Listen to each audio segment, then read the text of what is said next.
Friends, Ayyanar துணை serial next பிரேமோ என்ன மாதிரியான ட்விஸ்ட் ஆக்க போகுதுன்னு பார்க்கலாம். நிலா கிட்ட போயிட்டு சேரன் வந்து, அம்மா நீ வந்ததை நினைச்சு எனக்கு அவ்வளோ சந்தோஷமா இருக்கு. என்னுடைய பேச்சை நீ கேட்டு வந்ததுக்கு உனக்கு எப்படி நன்றி சொல்றதுன்னு தெரியலன்னு சொல்றாங்க. இதை கேட்டதும், அண்ணா நான் வந்ததுக்கான காரணம் என்ன தெரியுமா? என்னுடைய ரூம்ஸ் எதுவுமே அங்கே அவைலபிளா இல்லை. அது இல்லாம என்னுடைய ப்ரூஃப் எல்லாமே கேட்குறாங்க. அது எல்லாமே நான் வீட்டில் மருந்து வச்சுட்டு வந்துட்டேன். அந்த ஒரு காரணத்துக்காக தான். அது இல்லாம சோழன் கிட்ட நான் சொல்லியிருக்கேன், ரூம்ஸ் ஏதாவது பார்க்க சொல்லி அவங்க தெரிஞ்சவங்க மூலியமா.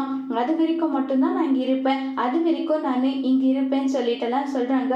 இதை கேட்ட சேரன், இங்கேயே நீ இருந்த உனக்கு என்ன வேலையை பார்க்கணுமோ அதை தாராளமா பார்த்துக்கலாமா, எந்த பிரச்சனையும் கிடையாதுன்னு சொல்லிட்டு சேரன் சொல்றாங்க. இதை கேட்டதும், சரி நீங்க தம்பிங்களுக்கெல்லாம் வந்து உண்மையை சொல்லிட்டீங்களான்னு சோழன் கேட்டதும், இல்ல என்னுடைய உள் மனசு ஒண்ணு சொல்லிட்டே இருந்தது, நிலா திரும்ப இங்க வந்துடுவான்னு சொல்லிட்டு, அதனால முதல்ல அவங்க வராங்களா இல்லையான்னு பார்த்துக்கிட்டு அதுக்கப்புறம் எந்த விஷயமா இருந்தாலும் சொல்லிக்கலாம்னு சொல்லி அமைதியாயிட்டுன்னு சொல்லிட்டு சேரன் சொல்றாங்க.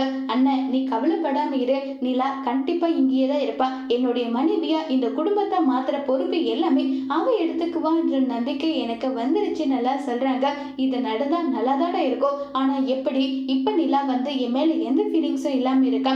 கண்டிப்பா என்னுடைய மனசு வந்து எப்படி நிலா மேல போச்சோ அதே மாதிரி அவளும் வந்து என்னை புருஷனா ஏத்துப்பா. அதுக்கான நேர காலம் கண்டிப்பா வரும்னு சொல்லிட்டு சோழன் வந்து சேரன் கிட்ட சொல்றாங்க. இப்ப சோழன் நம்பிக்கை வச்ச மாதிரி நிலாவுடைய மனசு மாறுமா இல்லையங்கிறத வர போற எபிசோட்ல வெயிட் பண்ணி பார்க்கலாம். தேங்க்யூ.